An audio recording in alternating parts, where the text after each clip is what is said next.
Lamar Jackson continues to silence his doubters and prove his haters wrong, but that doesn't mean all the hate has gone away. We talk about the latest narratives surrounding Lamar Jackson, why they're just a bit ridiculous, and a lot more coming up next year on this episode of Locked On Ravens. You are Locked On Ravens, your daily Baltimore Ravens podcast, part of the Locked On Podcast Network, your team every day.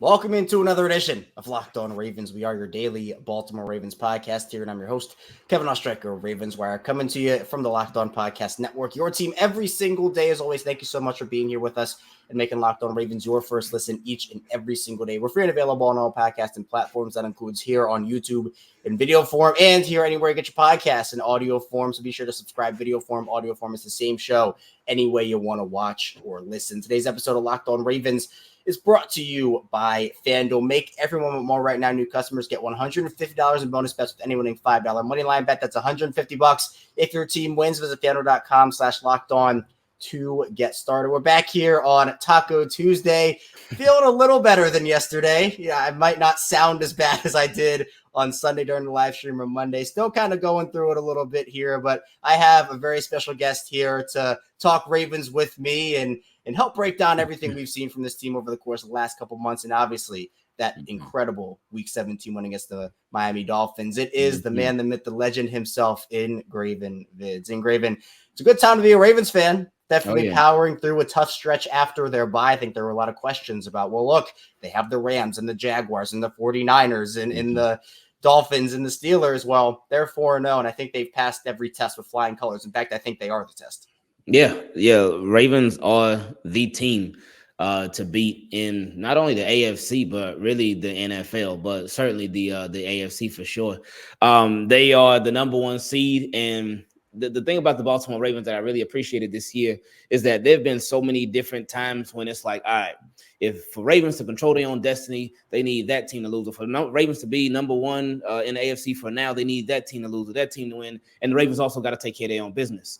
And in times past, in previous years, they've been in those same situations. And sometimes they will take care of their business, but other times they will come up short. But this year, just about, every time that opportunity has presented itself, especially for Ravens to be the clear-cut number one, they've handled their business. I remember a couple of months ago when it was like, all right, if the Chiefs lose this game and the Ravens win their game, then that will put them tied with the Chiefs for number one, but Ravens will be number one for now.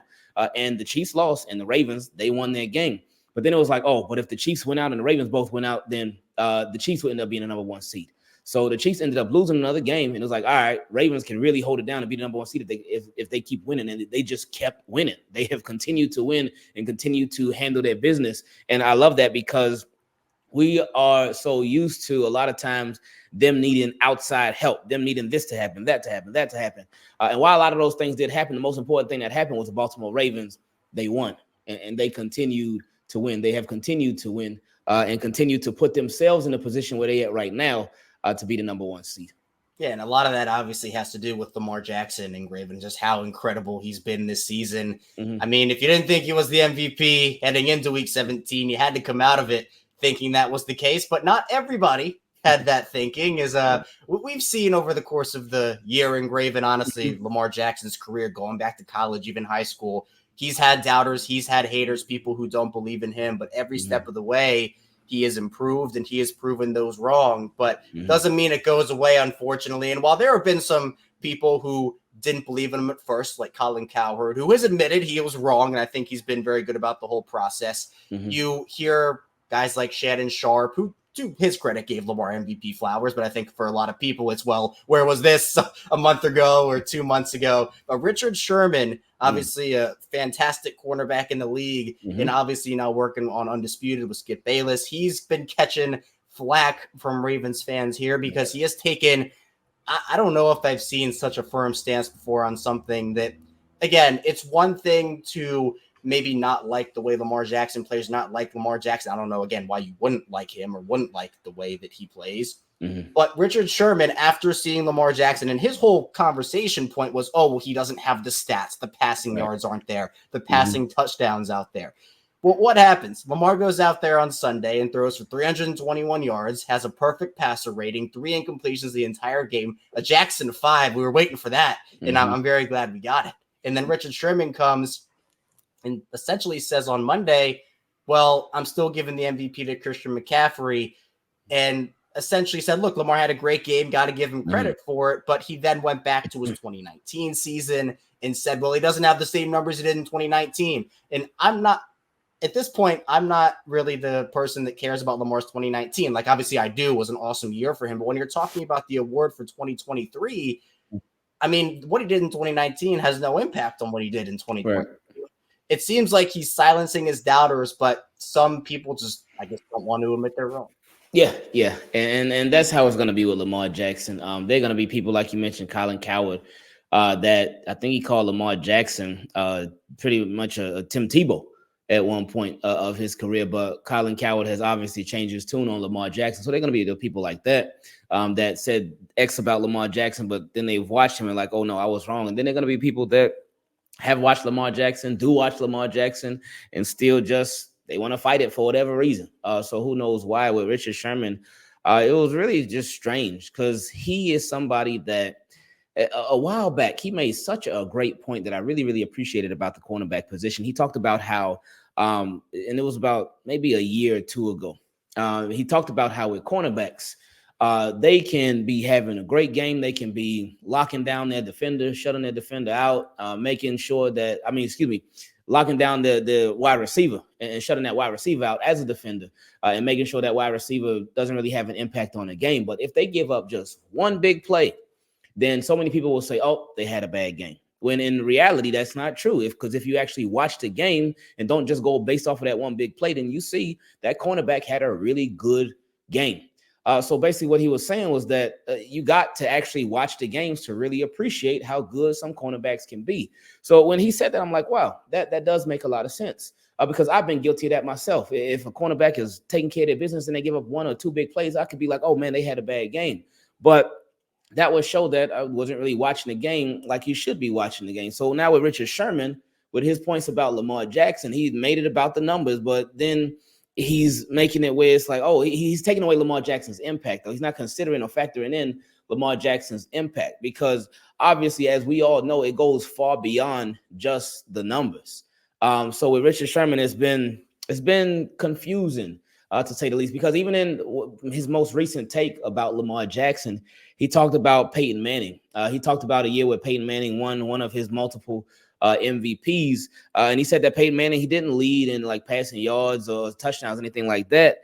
But with Peyton, he said he talked about his impact. He talked about how he led like 5 or 6 fourth quarter comebacks. So I'm thinking, hold up, you're speaking about Peyton Manning's impact that goes beyond the numbers, but with Lamar Jackson, you're not letting it go beyond the numbers. So with Richard Sherman, his stance on Lamar Jackson has been very confusing. But it is nice to know that overall, especially with the fact that Lamar Jackson is leading the MVP race right now, it is showing that it's something I really, really appreciate. It is showing that people are really watching the game. They're really watching him and really seeing his impact. Because if you just look at a stat sheet, you say, well, what did he have? Like, I think 24 passing touchdowns, 7 interceptions. It's all right. Those ain't sexy numbers, anything like that. You even put in the rushing numbers as well. And if you look at that, it's like, okay, he obviously has a big impact because he's doing a lot. He's obviously leading them in passing, but then leading them in rushing. But at the same time, the numbers, they're not the prettiest.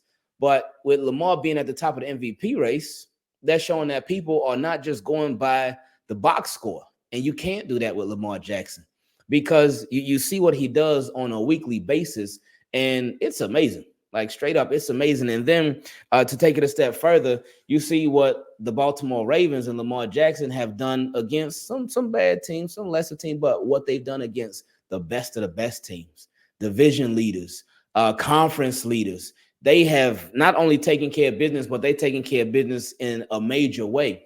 And Lamar Jackson has really stepped it up in those games for sure. Yeah, and to me, I really think that, again, a lot of this has to do with stubbornness and people saying that they don't want to be wrong. And I think Colin Cowherd, who, he went on a 5-minute heater last week about Lamar, about how, he is the MVP and you have to watch. It's not all about stats. And I agree with that. But on Monday, he went on another heater. This one only 4 minutes, but still had plenty of good messages in it, including he said that Tom Cruise is good at acting. So depending on what people's stances are on Tom Cruise, it's a different conversation. Yeah. But in terms of Lamar's haters, he said, quote, "It's just stubborn and stupid. Even if you didn't know what he was going to be, if you're still not acknowledging he's great, it's okay to make mistakes, but you've got to admit when you're wrong." And I think that's true because, again, game impact is not just stats. It is the eye test. It is the impact. And Lamar Jackson, you can look at the Jacksonville game where he's had those games, Ingraven, we know it, where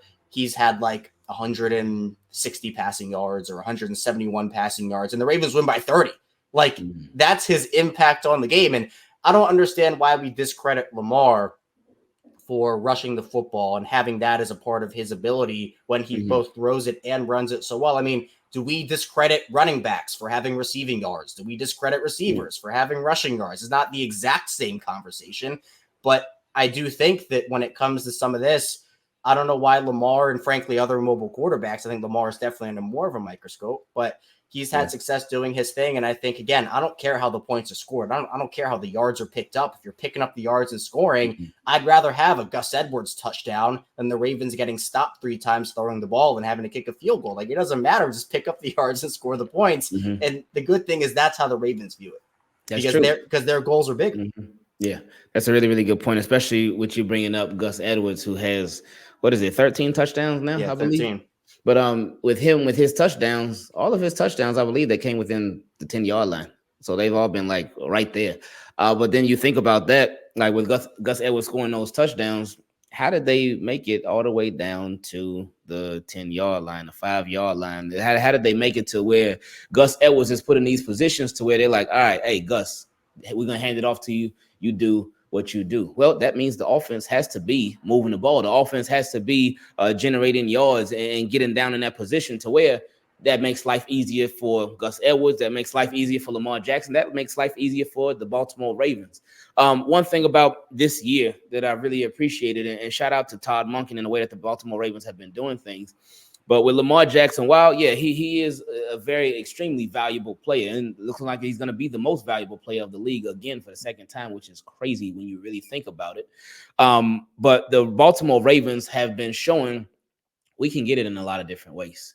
It doesn't just have to be, it's not Mark Andrews or bust. And unfortunately, with Mark Andrews' injury, it has continued to show that. But even before Mark Andrews went out, it was not where it has been in years past, where the passing offense is like, all right, if Mark Andrews isn't going off, then, it's a failure. No, they've had guys like OBJ. They've had Zay Flowers, Nelson Aguilar. The people have been really coming through. Rashad Bateman has contributed here and there. Justice Hill. Like the Baltimore Ravens are showing like there's not just opposite of years past. You can't just hone in on one or two pass catchers like you could before. And it will usually be, all right, you take out Mark Andrews, you take out Hollywood, then the Baltimore Ravens passing offense, they're going to be stuck. It's not like that this year because, hey, you folk, you want to decide, we'll take out OBJ at a game. Now, what are you going to do about Zay Flowers? Rashad Bateman still going to do his thing, and now Likely has just been killing it ever since Andrews has been out. And it just seemed like Lamar Jackson and Isaiah Likely have just taken such a significant jump, like a huge jump forward ever since Mark Andrews' unfortunate injury. And hopefully when Mark Andrews does come back, whether that is this year or it ends up being next year, hopefully when Mark Andrews does come back, Likely and Lamar, they can still continue to do their thing.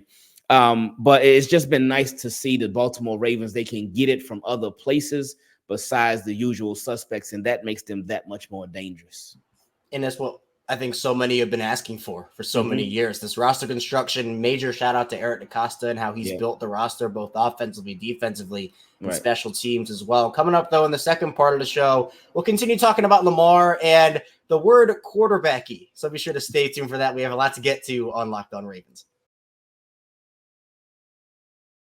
First, this episode is brought to you by FanDuel. And then if the regular season is wrapping up, but there's still time to get in on the action with FanDuel, America's number one sportsbook. Right now, new customers get $150 in bonus bets guaranteed when you place a $5 bet. That's $150 in bonus bets, win or lose. The app is super easy to use, and there are so many different ways to bet, like live same-game parlays. You can find bets in the new sports hub. You can make a parlay in the Parlay Hub. The best way to find popular parlays and so much more. So for that Ravens and Dolphins game, again, you picked the Ravens to win. Probably made a lot of money over on FanDuel. Charlie Kohler anytime touchdown, Patrick Ricard.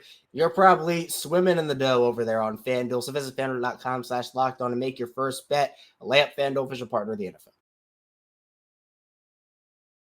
We're back. Our section 7 of Locked On Ravens. Kevin Oestreicher still here with Ingraven Vids. And Ingraven, for me, I think that, again, you talk about Lamar and his doubters and his haters. It feels like there are like new words created or new phrases that seemingly only apply to Lamar, and it's been a weird year I put it out on Twitter on Sunday, but we've had Ken Francis and that whole saga, Mike Florio, Mike Flores or whatever you want to say. That was crazy in itself.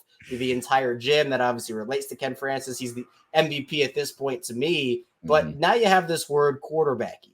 And it's a Fox Radio woman. Again, I don't remember her name, but she said that she wants her MVP candidate. She wants her quarterbacks to be quote unquote quarterbacky. And I think, if we put 2 and 2 together, we understand what she's trying to say. And it's not a good thing what she's trying to say, but essentially it's, I want my quarterback from a game perspective. Stand in the pocket, throw the ball, throw strikes, and don't do anything else. Don't run the ball. Don't make these flashy plays. Just throw the ball to your receivers, and that's it. Hand the ball off, and don't be a threat anywhere else.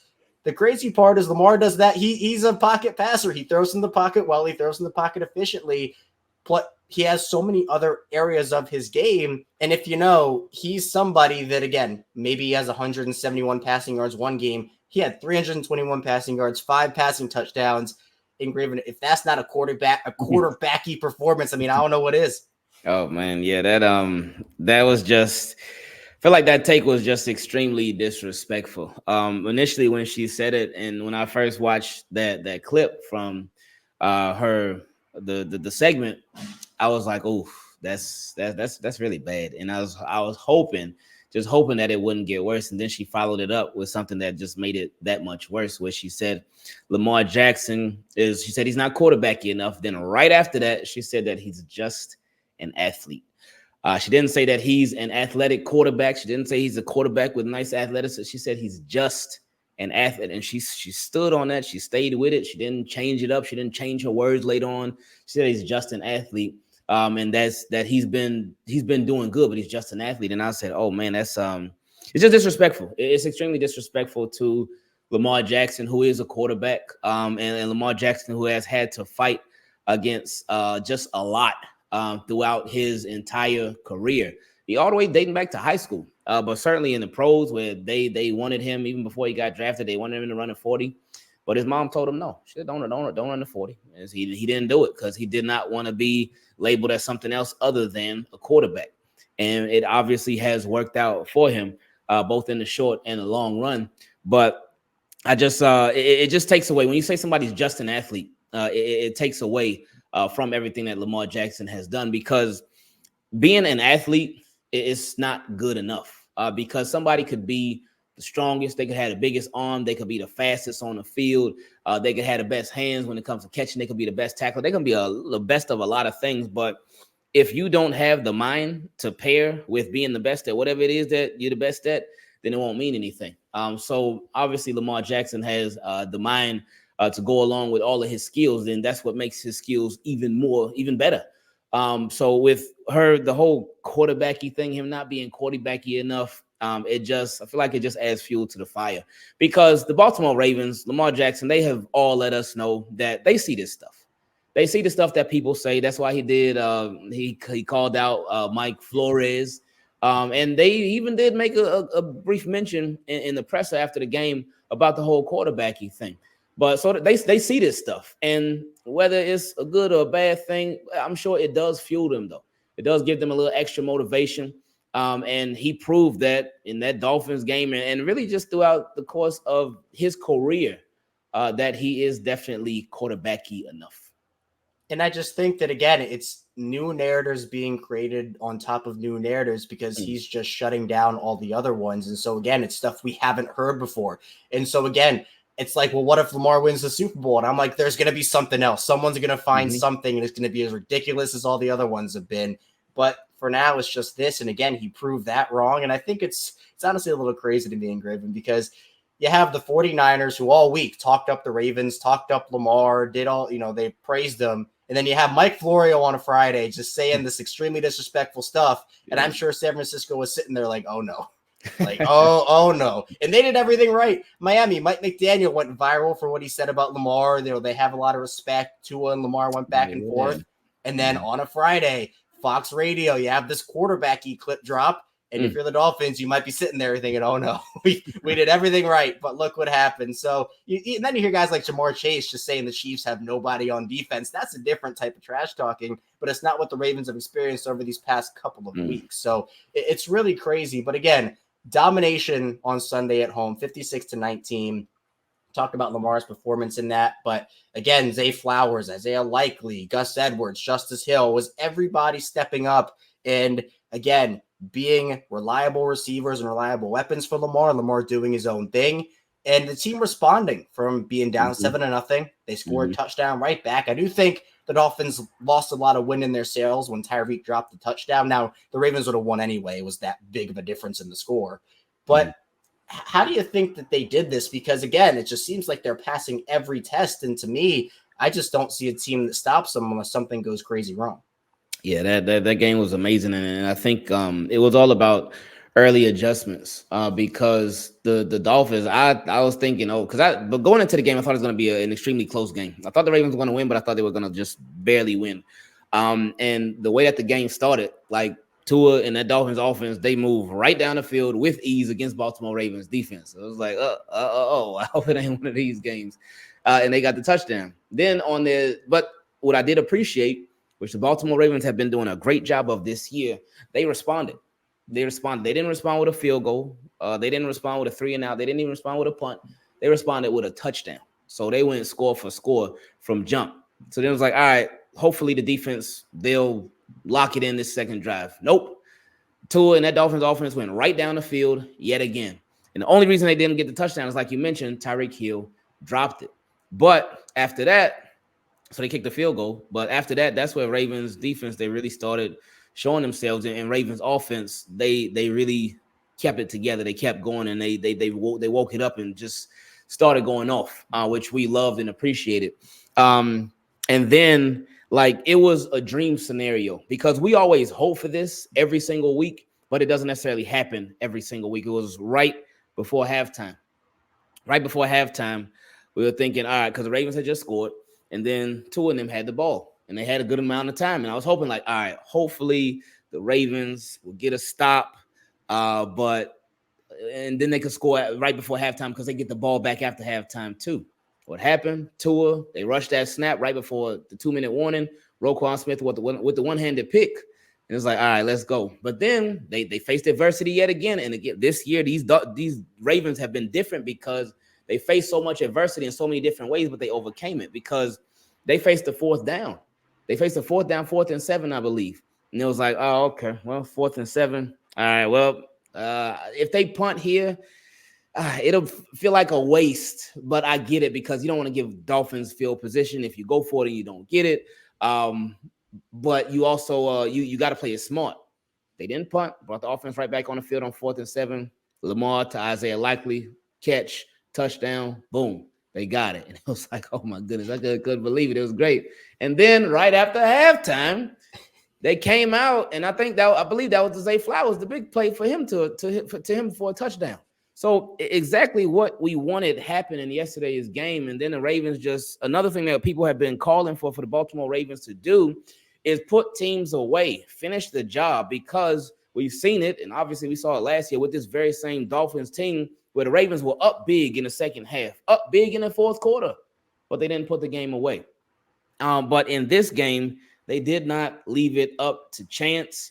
There was a time when the Dolphins, they came within 16 because they scored a touchdown and they went for 2, but they didn't get it. So it was a 16-point game. So I was like, oh, okay, here we go. Ravens don't do the Ravens type of stuff. And they came back and the Ravens scored a touchdown. So they didn't kick a field. No, they scored a touchdown, made it a 23-point game, and then they extended that lead from there. So the Ravens have been responding. They've been closing games, and that's something that previous years they had a tough time doing. Even there were a couple games this year. We know against the Browns, we know against the Colts, against the Steelers, they didn't close. They had leads in all those games, had leads in the fourth quarter in all those games, but they just simply did not close them out. But overall this year, Baltimore Ravens have been doing such a better job of finishing the job. And it's important that they did that. It's important that they had games where they did have some adversity. They had some challenges and whatnot. Especially you look at that Rams game. Years past, oh man, Ravens would have lost that game every time. But in that Rams game, they faced a lot of adversity from the very beginning. Because from the very beginning, Kyron Williams was running all over the Ravens. But Ravens responded and they closed it out. They got the job done. And that's so important as they head into the playoffs. Yeah, ton of adversity faced. I definitely agree with you. And I think they've had to deal with injuries too. It's just been different, where guys aren't getting lost for the season like we've seen in years past, but they've had to lose guys for a month or 3 weeks or a month and a half, and guys have come back and left and come back again. So the Ravens, I think this was a dominant performance. No Marlon Humphrey for most of the game. Kyle Hamilton, Brandon Stevens, Kevin Zeitler all didn't play. We know about the guys who were out for the season. I thought it was a really good, and honestly, just another feather in the cap as a statement win for the Ravens. But coming up in the final part of the show, we'll talk about the bye week a little bit. This is the number one team in the AFC after all. We'll talk about what they should do about week 18, some playoff opponents, and a lot more. Don't go anywhere. We have a lot to talk about on the show. First, this episode is brought to you by PrizePicks. And if you're looking for daily fantasy sports, look no further than PrizePicks. PrizePicks is the most fun. So many have had up to 25 times the money this football season. All you have to do is select 2 or more players, pick more, listen to projected stats, and place your entry. With the basketball season here, too, you can now pick combo projections across football and basketball from the Specials League. A league created specifically for combo projections that include 2 or more players in different sports or leagues. For example, LeBron James and Travis Kelce, you can pick those 2 at a 10.5 combo with 3-pointers made plus receptions. If you want to play alongside some of PrizePicks' favorite players like Rapper Meek Mill and comedian Andrew Schultz, you can now find the Community Plays tab under the Promos tab of the app to you guys. Some of the biggest names in the PrizePicks community. Each week, PrizePicks even offers a reboot policy so they guarantee you stay and play even if one of your players gets injured. For football and basketball games, we have a player who exits the game in the first half and doesn't return in the second. That player is rebooted. PrizePicks is the only daily fantasy sports platform with an injury insurance policy. Go to PrizePicks.com/LockedOnNFL. Use code LockedOnNFL for first deposit match up to $200. Again, that's PrizePicks.com/LockedOnNFL. Use code LockedOnNFL for first deposit match up to $100. PrizePicks, daily fantasy sports made easy.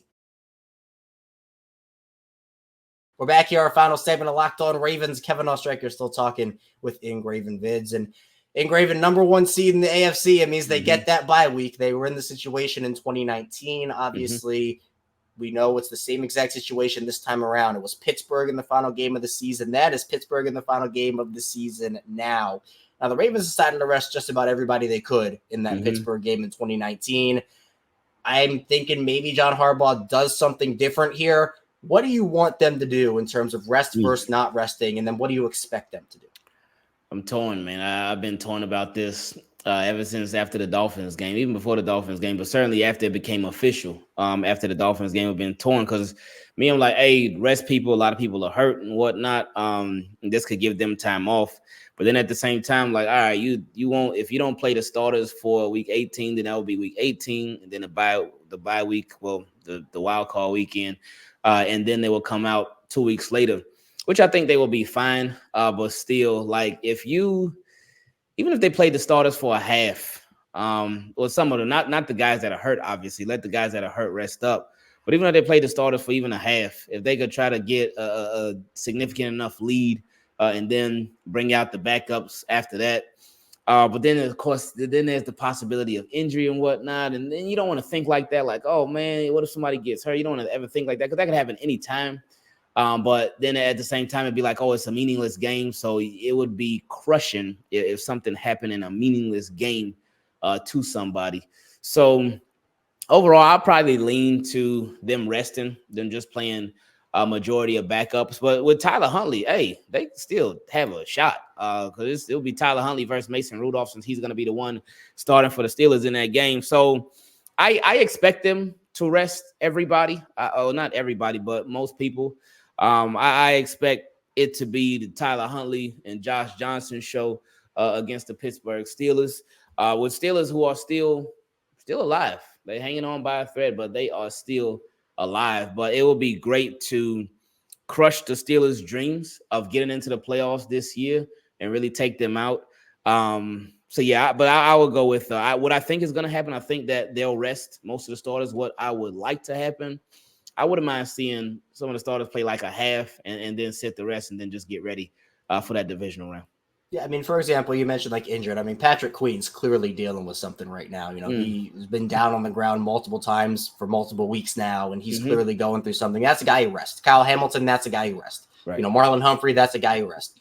But, you know, every other player that's healthy, maybe they do get a quarter. Maybe they do get a half. But is Lamar Jackson Ingraven an exception for you? Is that something where, again, let's say, you know, knock on wood, this does not happen. TJ Watt, Alex Highsmith, one of them gets to Lamar gets injured. I mean, that's the Ravens season right there. Yeah. Right? No. So is Lamar an exception to you? You said you expect it to be something like the Tyler Huntley, Josh Johnson show. Do you maybe see it as, oh, well, all the other healthy guys will play, but Lamar, that's a guy who we just can't afford to do with the Ravens? Yeah, no, especially when you put it like that. Because you don't want to risk that, especially with him, because that is your most valuable player. And this game is not valuable at all. So yeah, I would say you sit Lamar. Because as much as we will obviously want to see him play, we always want to see him play, but this game has no importance for the Baltimore Ravens whatsoever. So I just say you hand off the keys to Tyler Huntley and Josh Johnson this week. I agree. And I agree with your point too, where, again, I've seen some people on social media and comments and whatnot say, well, if the Steelers beat you in week 18, you get swept, and you cannot have that happen against the division rival. And the Ravens aren't just going to lie down and say, hey, Pittsburgh, go score 30 on us. We're not going to give you a fight.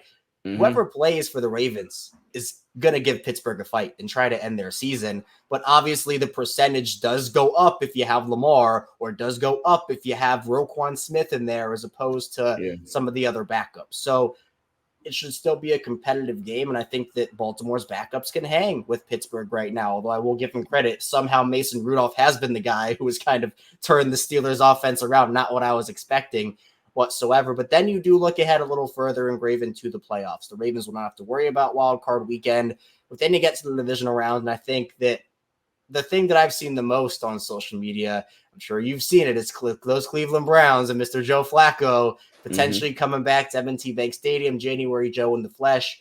And to me, with the Browns, it's not even about Joe Flacco. Like, I get it's a huge storyline, but I just think that Browns defense is the one defense that can really, I don't even know if they can stop him, but at least have a shot. I mean, Myles Garrett, to me, at this point, he's the guy that I would fear the most if I were the Ravens. The Browns have been decimated with injuries this season. Buffalo's played well recently. I'm not sure that, again, that's a team that I'd be super scared of. I mean, more scared than Kansas City, who just feels like they're not in a good place right now, or Miami, who, again, is just that Bradley Chubb situation. I still don't understand what that whole thing was and why it was in the game. They've just been dealing with stuff too.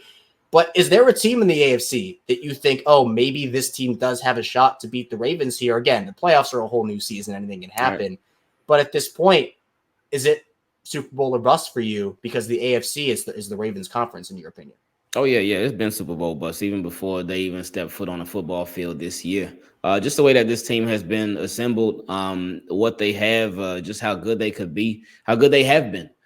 So it's always been Super Bowl or bust. But as far as any AFC team being able to really just compete with the Baltimore Ravens, I think, like you mentioned, the playoffs is a whole new season. So it really is any given Sunday. And everything will be on the line, like for both teams. Because there's no, all right, oh man, if we lost this week, well, we'll get them next week. We'll be better next week. We'll readjust, and fix all our issues. No, once you lose in playoffs, that's it. You are done. You are finished until the following season. So with the Baltimore Ravens, you think about the Cleveland Browns and the way that Joe Flacco has been playing, and that's, again, this is why it's important to actually watch the games and not just the box score. Because you can look at the game and see, Joe Flacco passing for a bunch of yards, throwing for a bunch of touchdowns, also got a bunch of picks, which he does. So he is turning the ball over. But at the same time, you look at the game and see, he is playing winning football, though. And with the Browns, it's like They lost Deshaun Watson. They on their Joe Flacco, their fourth quarterback, I think.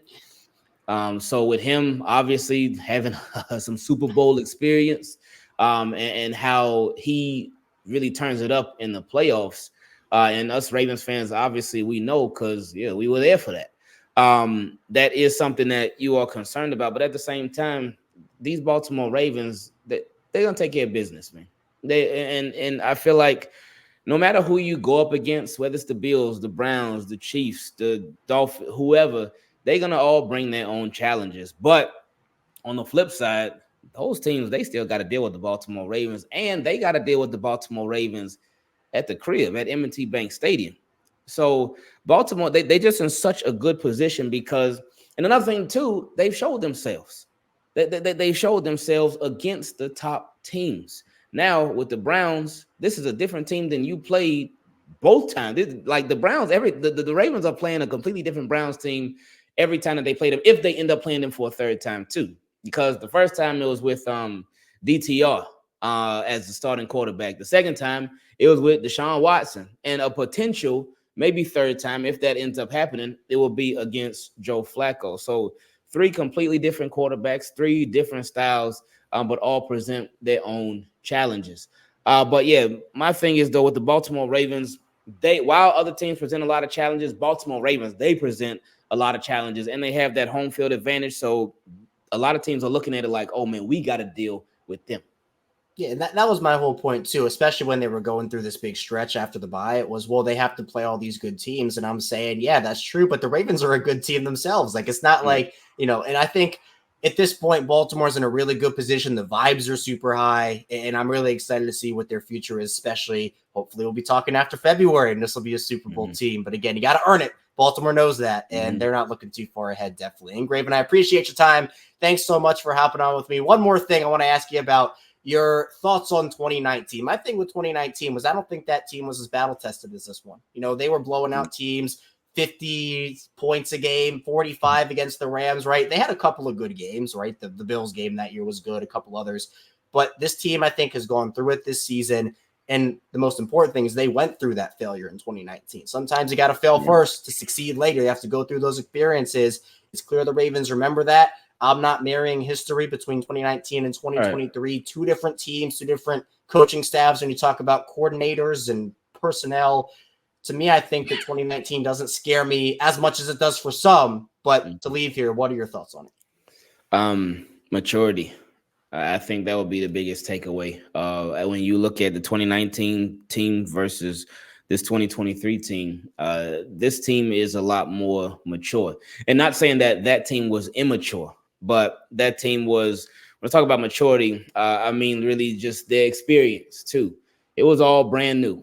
The success that they were having, it was all brand new for the Baltimore Ravens. And Lamar had went 6-1, 7-1 the previous year, but this, like them in the regular season, the way that they were just blowing everybody out, and like you mentioned, there were only a few close games. I think they obviously lost to the Browns and the Chiefs, but they had beat the Bills in a close game, and the 49ers. That was a really, really close game as well.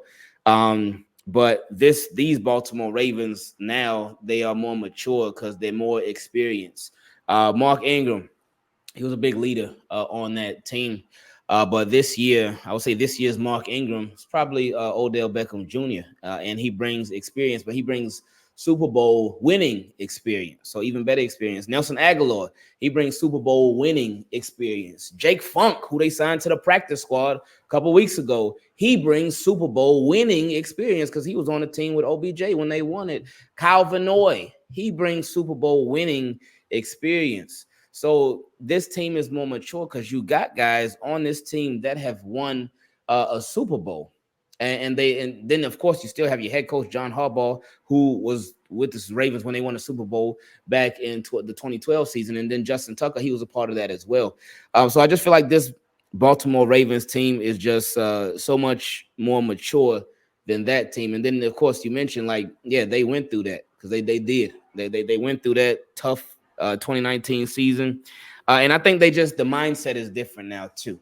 You hear Lamar Jackson when he speaks, after big wins, after huge wins, after blowing a team out, you see his face, and he's like, oh, okay, yeah, we blew them out, but we still got a lot more work to do. That's not the end goal right there. We're not done. So they know what the end goal is. They know that, like, it's all about the Super Bowl. Beating teams is great, and that's how you get there. But they have their eyes set on a Lombardi, and they won't be satisfied till they get it. I agree. And the funniest thing about this entire Lamar MVP conversation, Lamar does not care. He does not care if he wins that award. He wants a Lombardi. He wants a Super Bowl MVP, as you talk about, Ingraven. Very well said there. And one last thing, just a little bonus. Marcus Peters.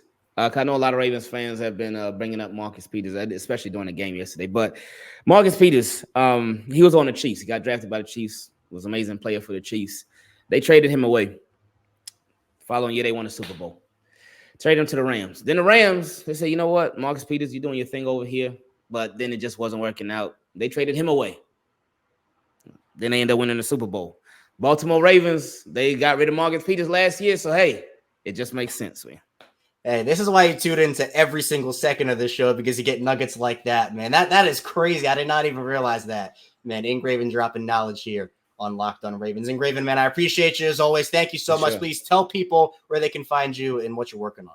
Oh, man, I appreciate you having me on. You can find me on YouTube, Twitter, or X, Instagram, even Facebook. Everything is Ingraven Vids. On the YouTube channel, we got videos for you every single day. Just trying to keep you updated with everything going on with our beloved Baltimore Ravens. I appreciate you big time, KO.